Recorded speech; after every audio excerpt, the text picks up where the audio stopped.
snow and got a chance to, hopefully, the last snow, you suppose, for this season, and we get into spring. The reason being is I just had a plan for this great illustration in regard to how wonderful the soil is here in Iowa. We lived in Indiana for a while, and in the southern Indiana, the soil was kind of sandy, and although we had a longer growing period, it just wasn't as good soil as the old Iowa soil. Of course, when I grew up, I didn't think much about that. I think I mentioned to you that I grew up in a factory worker's home. We didn't really talk much about farm or anything along that line. Then I met Marty, who's a farmer's daughter, and she would always talk about how wonderful the soil was here in Iowa, and the black soil, etc. And I just never had much of an appreciation until she had us, till we decided to have a garden, and we put together some different vegetables and things along that line to be able to grow, and we appreciated the wonderful soil that was here. But the snow is covering up all the soil, so I can't use that as a really good illustration. So, but hopefully what has happened with the snow will help that to be all the better in regard to that soil. And the reason I bring that up is because we're going to talk about Crete, the island of Crete, and how that, quite frankly, it was not a good place for anything to grow. It was a very difficult area. For example, if you were to look at where we are, I put a little illustration there. That is kind of a similar outline as to Crete, to kind of give you an idea about the size of where it is. So if you can point out where we are, we're around here somewhere, to get from, there's not much distance here when you get on the interstate and can go forth and back, but that's about the size of the island. I've not been to Crete, but I've been to Jamaica. We went to a missions trip to Jamaica, and it's about the same size, similar shape, and I remember us driving through there. You couldn't go as fast as you wanted to because the road conditions weren't all that great in some places, but it wasn't any bigger than this portion in our East Iowa. But what's different between southeast Iowa and Crete is really then that only 1/3 of the island actually can grow anything, because most of it's mountainous and a lot of rock, and so it's really hard ground in much of the places. So only 1/3 of it is really where you can grow on, and this is kind of give an example, the Gorge. Crete is mountainous, and its character is defined by a high mountain range crossing from west to east, formed by 6 different groups of mountains. So it's a rocky place, and it's difficult for things to grow. And what I want to suggest is that not only was it hard to grow things from an agricultural perspective, it was also hard for things to grow because of a societal situation. I'm going to take us back to that portion in Titus. So if you turn back in Titus to chapter 1. We didn't spend as much time in this portion. I'm not going to spend a significant amount, but just a little bit more to talk about really what Crete was like. Paul was sending Titus to help establish elders and to set things in order in the church there, but it was also a very difficult place. So if you'll kind of look at Titus chapter 1, and I'm going to read verses 10 through 12. Titus 1, 10 through 12, to give us an idea of the audience. It's rocky ground, it's a hard area for plants to grow, but also it's a hard area for people to grow. It says, "For there are many who are insubordinate," it's describing the people in Crete. "They're empty talkers and deceivers, especially those of the circumcision party." Now, that's the circumcision party were the religious people. So not only were those who were kind of the world that lived as, basic Cretans, the religious people there were not much help because they pushed some religious concepts that were contrary to the gospel. Verse 11, they must be silenced since they are upsetting whole families by teaching for shameful gain what they ought not to teach. Now he's going back to talk about the Cretans. One of the Cretans, a prophet of their own, said, Cretans are always liars, evil beasts, lazy gluttons. So this is kind of the testimony of how they saw themselves. One of their writers, and Paul is quoting one of their writers to kind of give Titus, this is the field that you have. This is how challenging it is. There are people who are they're liars, they're evil beasts, lazy gluttons. And Paul says this testimony is true. Therefore rebuke them sharply, that they may be sound in the faith. So that gives us just a little bit of a background of the soil that Titus was working with. So when he put these pastors into place, they were not coming to the most fertile of areas. It wasn't going to be easy to share the gospel. It wasn't going to be easy to see people embrace the Word of God and grow. It was going to be a tough spot for things to take place because the culture there was not going to be open to it. You weren't going to be able to just simply say, we're going to have a church. You want to come to church? No. It was going to require spending time with individuals, meeting them, and getting a chance to share with them the things that would help them desire a relationship with Jesus Christ. Just kind of looking over the chart there as you consider the things that are there. There's no respect for the truth. As a matter of fact, the term Cretanize was a kind of a nickname for to lie. In other words, they have become so well known or renowned, as one that was as liars, that it was called to Cretanize. Also, they were selfish, undisciplined, insubordinate, empty talkers, and manipulators. This was their way of life. And as I mentioned this morning in our Sunday school class, talking about what common sense for them was, common sense would be to lie. Common sense would be to look out for your own interests. Common sense would be to take the easy way out, the lazy way out, because that was their culture. So now you have Titus coming in, trying to set things in order in the churches, realizing that's the culture that they have. And if they're going to be able to be a shining light, to see the gospel that we talked about last week, that's very clear in the last part of chapter 2, we need to consider really what he's up against. Get some more background in regard to Rome that helped us recognize that he's not only up against people that were not truthful, but they are also already embedded in their own religion of idolatry. Rome captured them around 67 BC. Rome introduced the idea of emperor worship, that they made the emperor like a god and they would worship him. They also had the Roman gods. Jupiter, interesting story. Some of you that maybe have studied the mythology a little bit more than me, but what I understand was that Saturn wanted to eat all of his children, so when Jupiter was to be born, his mom escaped to Crete and hid, and instead of giving Saturn, the god, the baby, gave him a rock, and he ate the rock instead. And so this is their theory on how Crete got started, and Jupiter was there and born there in Crete. Now, in our area, we don't have anything that fantastic. We just are right down the road from where Captain Kirk is going to be born someday, okay? Down in Riverside, Iowa, which is just down the road from us. So we don't have any, Saturn, Jupiter, things like that. But anyway, Crete has that as their background.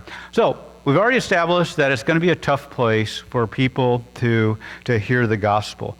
This time I'd like to just kind of correlate what we're going to be looking at to what I experienced coming from a culture where we didn't know God. I grew up in several generations of individuals that weren't interested in following God. We weren't necessarily really a lot of really bad moral stuff, but just no interest in following God. I was in a single-parent home, and just a lot of things didn't want to have anything to do with God. And I remember desiring to figure out who God is. And the neighborhood in which I grew up, that most of the people were right there with the Cretans. We ran as a group of kids, and we lied, and we were selfish, and we were lazy, and we had all sorts of things that we got in trouble with, and that was my core of friends. And then God moved me across town when my mom decided that she wanted a different kind of life, and went to a new place, had a new school, and no friends, and quite frankly, I was quite lonely. And God allowed me in that time, without any friends to really cling to meet a guy in my class who seemed different than others. Now, back in my old neighborhood, there were people that went to church. Had one guy in particular that was very active in going to church every week, but when he wasn't going to church, he was teaching me how to lie and steal and all this type of stuff. He wasn't obedient to his parents, and he introduced me to alcohol and cigarettes and all this kind of stuff. So I kind of got an idea that going to church with him wasn't going to improve my life. Okay, so I wasn't sure about him. And then there was one other family. They were the family in the community that we saw as the religious family. They were the ones that didn't have any of the same attitudes that we did or actions, but they also didn't seem very happy. They seemed very sad. They seemed to be rule-based, and that was how their life went. And so that didn't seem to be very attractive to me. But Kevin was unique in that Kevin was one who seemed to enjoy life, but yet had something that governed his life in such a way that gave me the impression his life was one that I thought would be kind of appropriate to have. Met his family and decided that they were ones that were really wanting to please God and follow God, and they had a great joy about it. And I'll talk about that a little bit later as well, but as we look at back to Titus chapter 3 verse 1, Titus is being told by Paul to remind them. And if you don't mind, I'd like to skip down to verse 8. We'll talk about this a little bit next week, Lord willing. But he says, the saying is trustworthy in verse 8. I want you to insist on these things so that those who have believed in God may be careful to devote themselves to good works. These things are excellent and profitable for people. Now, we'll see how that applies for some of the verses coming back, but I want to use those to jump up to where we are right now.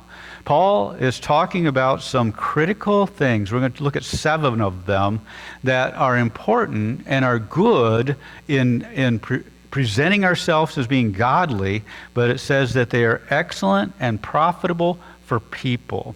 I want to suggest that they're not only profitable for the people who are doing that. And okay, if we take on these 7 things, it's not only profitable for us because we'll reap the reward for it, it's profitable to those around us that don't know Christ, because they'll be able to see individuals that have a genuine relationship with God, and they will have genuine godliness, not just religiousness. They would genuinely have a joy in Jesus Christ. And so as we look at these things, these 7 items, look at them from the vantage point of if we incorporate these in our lives, certainly they'll be great for us and our family, our fellow church members, but imagine the impact that it has on those who might be the hard soil around us, that ones that need to hear the gospel, and how that this could help penetrate hearts that might be hard as we live out these kinds of obedience to God. And the first one is the element of submissiveness. In that day, in a society where submission was foreign, where it was very common not to align yourself up underneath someone else, not to obey the government, etc., to try to cheat and to avoid those type of things, a believer who determined to be respectful and to line themselves up and being submissive and obedient would have a great impact in the lives of those around them. They would stand out as ones that were very unique and would open the door to be able to share, why am I willing to be submissive? Why am I willing to be obedient in a culture to people that are probably liars? Their leaders would have been liars. They would have been just like Paul described them. That wasn't reserved just for the ones who were the average person. That would have been true of those who they had to be responsible to in their government. And Paul is saying, remind them to be submissive to rulers and authorities and to be obedient. This is not the only place where the Bible talks about this.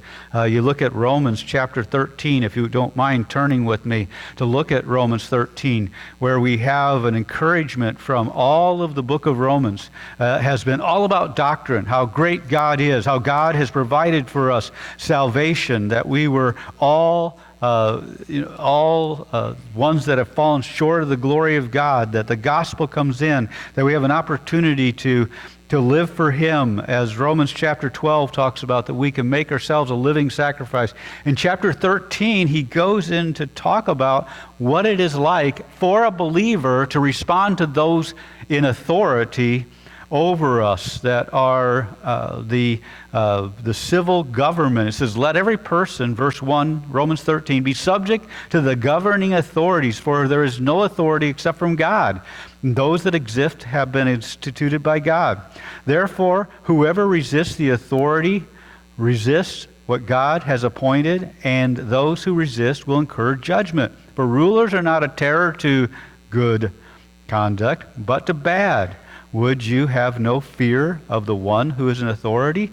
Then do what is good, and you will receive his approval. For he is God's servant for your good, but if you do wrong, be afraid, for he does not bear the sword in vain, for he is a servant of God. We'll just stop right there and just remind us again. We just looked at when Rome came in, they basically brought in idolatry, and one of those was the fact that they believed that the emperor was God. Okay, so you look at it from that perspective, they definitely have some things out of whack in regard to their perspective on what leadership should be and all those type of things. And in that context, Paul is telling them that they need to be obedient and that God has made them His servants and that they are there for our own good.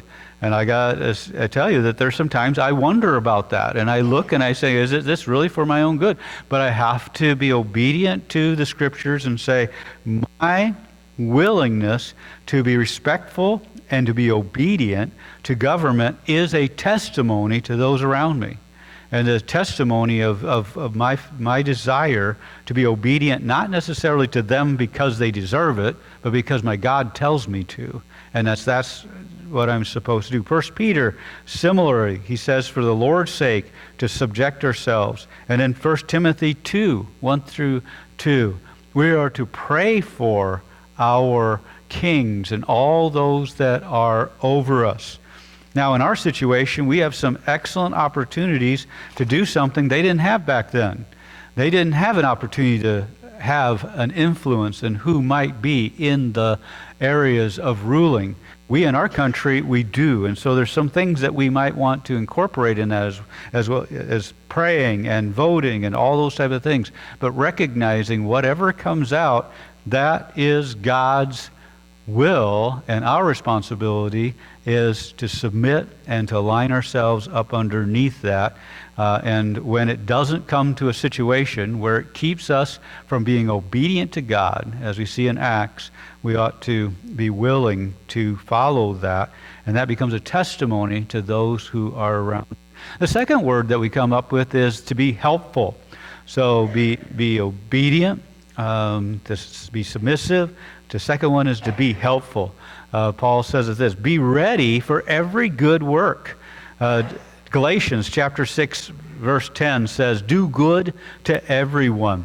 I remember when I was in Ames, there was a man that I knew that he would make sure, and there might be some guys in here or individuals here that do the same thing, is that he would have some extra clothes in his car. He would have all his tools in his car or truck or whatever, and he would be prepared wherever he went in case he found someone that was broken down. You know, he wanted to make sure he was ready, not for himself. Because I would look at that and say, well, you're just going to go from this place to another, and you'll come out of a nice warm place, jump in the car, and then you go into another nice warm place. But he was anticipating an opportunity to do good for someone else. He'd be the kind of guy that just kind of looking forward to seeing someone along the roadside to jump out and to help them change the tire and such along those lines. And I don't know, I've been the beneficiary of things like that from time to time, where someone just really cared and wanted to reach out and to help in those type of things. And so it's the idea of, how do I be a good neighbor? I've got to tell you, it is hard sometimes to be a good neighbor, because sometimes neighbors are hard to get along with. But it's a great test of how we are depending upon God. I had one particular situation where there was a tree that happened to be right about on the line of where our property was, and my neighbor informed me that we have to share that tree, and it's getting ready to fall down, so we have to pay to get this thing taken down. Now, I didn't care if it fell down. He cared a lot, because he had some building structures right there, and he didn't want it to fall on there. And I'm thinking, well, we'll just wait for it to fall down. I don't care. But I thought through it, and I thought, well, I need to be a good neighbor. And so I let him pick out who was going to take the tree down. And I told him, I said, as long as they don't have to come in our yard, they can go in your yard and do all that stuff. That'd be fine. Make sure they just don't drop stuff on our little garden here. That'd be great. Okay, so the day comes is that they come on a day where it's been rainy, and they decide that they have to go through our yard. So now this big truck is coming through right just in the midst of our yard, and rather than drop the tree the way we thought, they just started dumping it right where they, because if we'd known, we would have picked up some plants, transplanted them or whatever, but no, boom, big old. And I got to tell you, I was getting really frustrated with this guy, my neighbor, because I had no control over the people. That I didn't hire them; he hired them. I'm just paying him I'll be honest, I was a little frustrated and somewhat resentful of that. And so I had to go to the Lord and recognize there were certain things that I should have done. I should have been more proactive in it. I should have said, hey, I want to be a part of picking who's going to take this out and all these type of things. And I didn't do those things, and I recognized where that was, and then I had to count the cost. Is it worth it to me to potentially lose an opportunity to share Jesus with this neighbor over this type of thing? And so that was a hard decision. That was a hard decision. Could I love them and be willing to look at something I didn't think was fair to me and be a good neighbor? And the verse that comes to my mind in regard to that, the Bible says, if you love those who love you, what is that to you? Even unbelievers can do that. Two unbelieving neighbors can do that. If your neighbor treats you really well, you can treat them really well. But what do you do when they don't? And how do you show the love of Christ in that type of thing? And how are we willing to be helpful in that particular situation, to love our neighbors? Third thing is, be a blessing. It's so easy to allow our words to be those that tear down. I had an experience years ago when I was in college, and there was a particular course I didn't like. It was called World Literature. Okay, world literature was not something I wanted to take, but it was part of my required courses. And I was not happy with that, and I made some kind of comment to my teacher, just talking about, I think we ought to just read our Bibles more than this stuff. Well, she kind of took offense at that, and she couldn't understand why I was complaining because I took the course. I said, well, I told her it's a required course, so I didn't have any other options. She got upset with me, and I kind of come back to my room, and I'm talking to my roommate, and I said, I don't understand this. I just had this situation. I made some comment, and this teacher got all kind of bent out of shape because I said something, etc. And he just says, Scott, you do that a lot. I do what? You say things that are not helpful and discouraging to people. I said, really? I said, give me an example. So he gave me an example, and I realized, he said, well, I guess now you think about it, that probably would be taken wrong. And so I went and got things right with that young man and asked his forgiveness. But then I realized at that particular time, I had grown up thinking that my words weren't important. I mumbled. I didn't speak up. I would use humor to try to diffuse things. I would insult my friends, all these type of things. And I never thought that anyone really cared about what I said or that my words had any impact on other people until that day. And so while at Bible college, kind of late in the game, I decided I should use my language, my words, to be a blessing rather than being careless with them.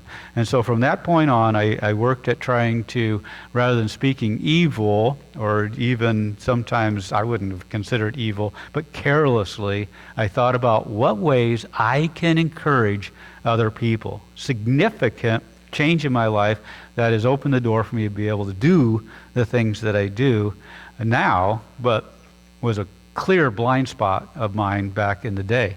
But the word there is don't speak evil, don't blaspheme. Opposite, I think, that is bless. Colossians, he says it this way, let your speech be gracious, always gracious, seasoned with salt, so that you may know how you ought to answer each person. When we are dealing with people out in the hard soil, they are many times going to be responding to what we're saying. And is what we're saying actually providing good for the soil?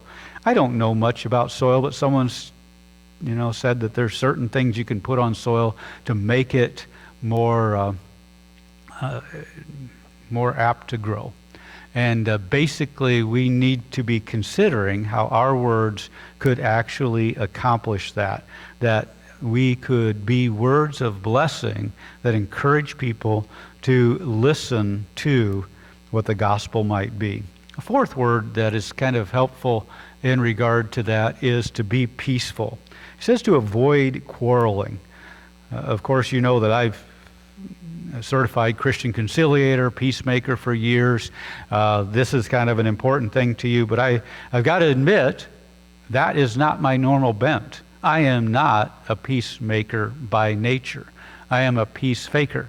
I am one who doesn't want to have to deal with conflict, one who doesn't want to work through things. And as a result, this whole idea of avoiding quarreling was something that I would regularly do. Marty and I would have some really good arguments. She just never knew about it because I would have them all with myself. I remember one in particular where I just had this huge... Boy, I just went for a walk, and I was angry, and I was convinced she was angry with me, and I was walked through the neighborhood, and I'm just thinking all these things, and we've been married just for a short period of time, and I'm just, oh man, I'm just thinking she's as angry with me as I'm with her, and I had all these arguments and stuff, and I come in, and I was not even going to come in. I was going to sleep in the car. And then I thought, well, no, I'm going to come in. I'm paying rent on this apartment. I'm going to come in. I'm at least going to sleep on the porch. And I thought, well, that's dumb. I'm going in the house. And I'll face her and we'll have this argument. And she turns around and says, did you have a nice walk? And I'm going, oh. She's not even upset. She doesn't even know why I left.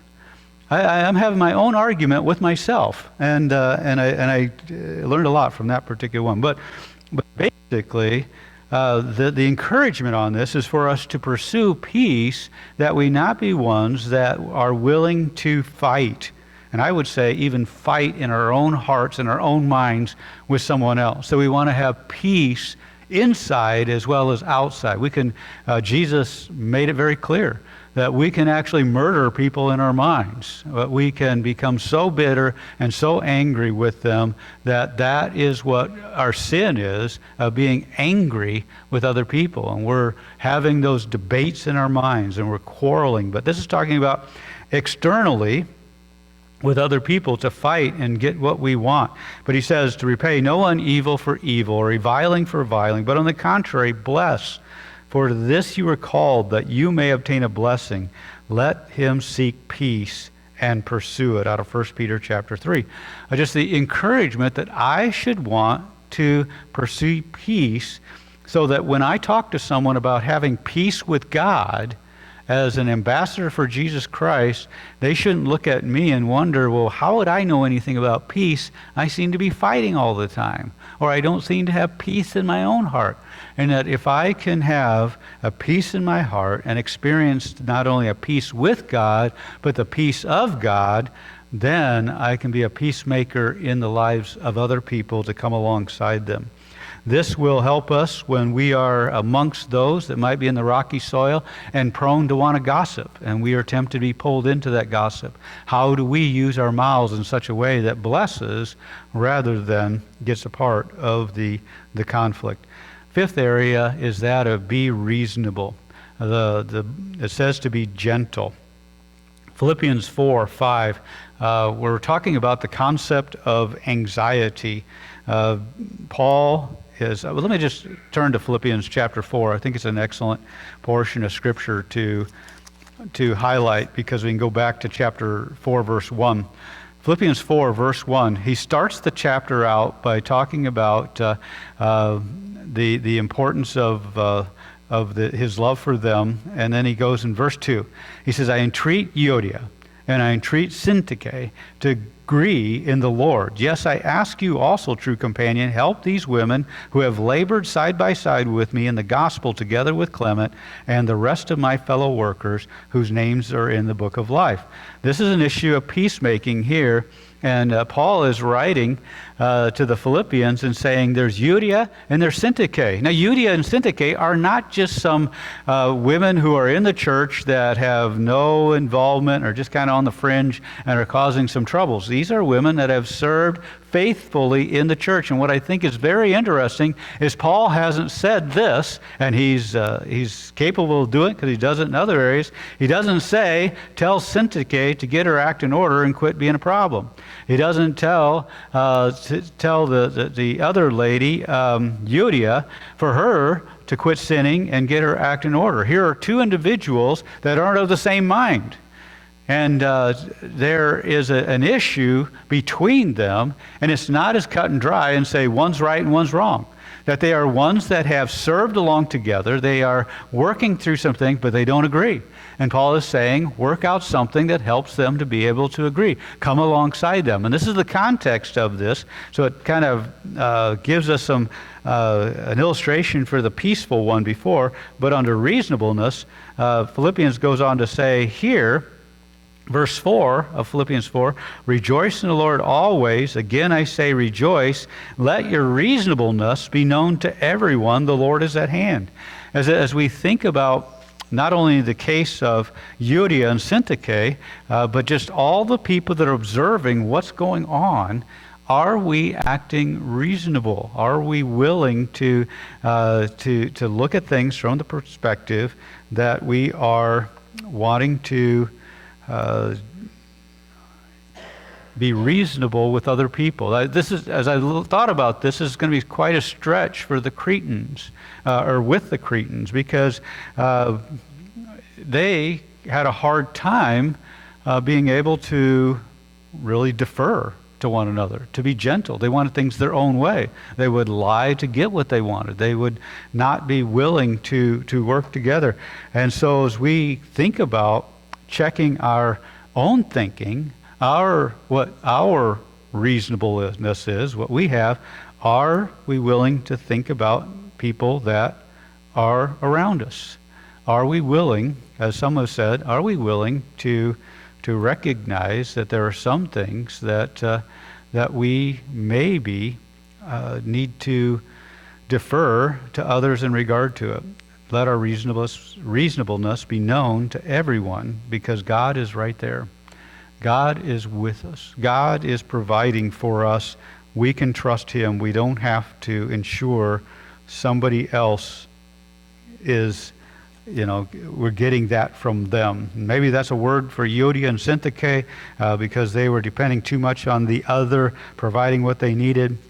But we have this encouragement. Let your reasonableness be known to everyone. The Lord is at hand. And do not be anxious about anything, but in everything by prayer and supplication, with thanksgiving, let your requests be made known unto God. And that we seek our peace from that, because we know God has the answer. So we don't have to get upset with other people that aren't providing for us those things that we want.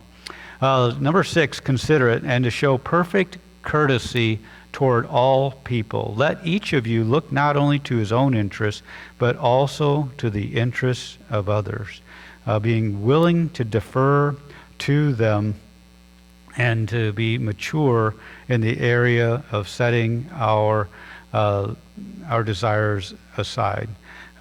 We often, and we'll look at this verse in just a few minutes, we often want to make sure our rights are met, and that we are not going to be wronged in a particular situation. But often we need to look at the interests of others.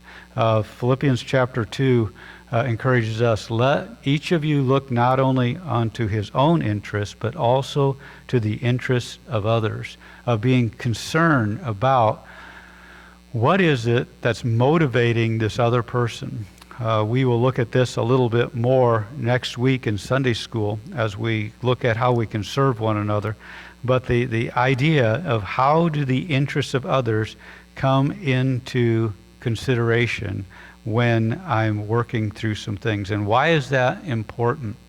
I think that it's a rarity that the world sees Christians that are willing to defer and to not be wronged. And I think that part of it is our desire to stand up for ourselves, and part of it is just just the way we think that should be a reasonable thing. But I want to turn your attention to 1 Corinthians, because this is an example that Paul is bringing out here. 1 Corinthians chapter 6. He has encouraged them to be careful about having lawsuits with each other. You may have heard of this passage before. 1 Corinthians chapter 6. He says, when one of you has a grievance against another, does he dare go to law before the unrighteous instead of the saints? Or do you not know that the saints will judge the world? And if the world is to be judged by you, are you incompetent to try trivial cases? In other words, when there are issues between people, can't you work that out instead of letting it be drugged through the system? And here's why.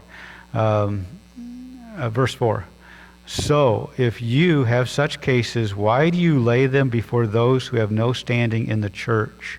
I say this to your shame. Can it be that there is no one among you wise enough to settle dispute between the brothers, but brother goes to law against brother, and that before unbelievers? Here's the emphasis that Paul has. One of the biggest issues is that when we fight for what we want before unbelievers, we convey our wants, our material things are more important than a relationship with God, than having unity amongst the brothers, and just things are more important. It says, verse 7, to have lawsuits at all with one another is already defeat for you. Why not rather suffer wrong? Why not rather be defrauded? But you yourselves wrong and defraud even your own brothers. Jesus had a similar thing when someone came up to him and said, make my brother share the inheritance with me. And Jesus said, that's not the important thing. He says the important thing is the kingdom of God. The important thing is a relationship with God, and Jesus is that relationship with God. we sometimes distract from that because we are so bent on making sure we get what we ought to get. Be merciful, for we ourselves were once foolish, disobedient, led astray, slaves to various passions and pleasures, passing our days in malice and envy, hated by others and hating one another. Paul closes this all out by just reminding us of where we came from. We were ones that, and maybe we don't realize this. Maybe we just don't realize how far away we are from really what we need to be to please a holy God.